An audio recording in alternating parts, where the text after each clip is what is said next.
நிச்சயமாக விதி. தென்காசி மாவட்டம் சுரண்டை அடுத்துள்ள இரட்டைக்குளம் பகுதியைச் சேர்ந்தவர் பிரகாஷ். இவர் கேரளாவில் சலூன் கடை வைத்து நடத்தி வருகிறார்.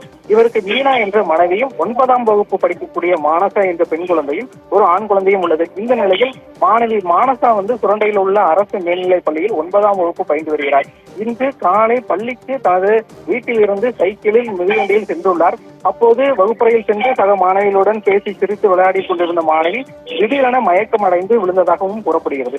மேலும் மயக்கமடைந்த மாணவியை சக ஆசிரியர்கள் மீட்டு மருத்துவமனைக்கு கொண்டு செல்வதற்காக முற்பட்டுள்ளனர். ஆனால் மாணவி துரதிருஷ்டவசமாக மாணவிகளின் மடியிலேயே உயிரிழந்த சோகம் ஒரு பெரும் அதிர்ச்சியை ஏற்படுத்தியுள்ளது. மாணவியை மீட்டு அரசு மருத்துவமனைக்கு கொண்டு செல்ல வேண்டும் ஆசிரியர்கள் முற்பட்ட நிலையில், ஆனால் மாணவி மயக்கமடைந்த நிலையிலே தனது உயிர் பிறந்ததாகவும் கூறப்படுகிறது. இது குறித்து சுரண்டை காவல்துறையினர் பள்ளிக்கு நேரடியாக சென்று விசாரணையை மேற்கொண்டனர். மேலும் மாணவி உடலை கைப்பற்றி தென்காசி அரசு மருத்துவமனைக்கு உடற்கூறு பரிசோதனைக்கும் அனுப்பி வைத்துள்ளனர்.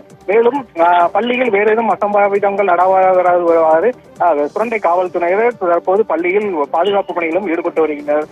தென்காசி மாவட்டத்தில் பள்ளிக்கு மிதிவண்டியில் சென்று சக மாணவிகளுடன் பேசி சிரித்துக் கொண்டிருந்த மாணவி வகுப்பறையில் சக மாணவிகளின் மடியிலேயே உயிரிழந்த சோகம் தென்காசி மாவட்டத்தில் பெரும் அதிர்ச்சியை ஏற்படுத்தியுள்ளது என்று கூற வேண்டும்.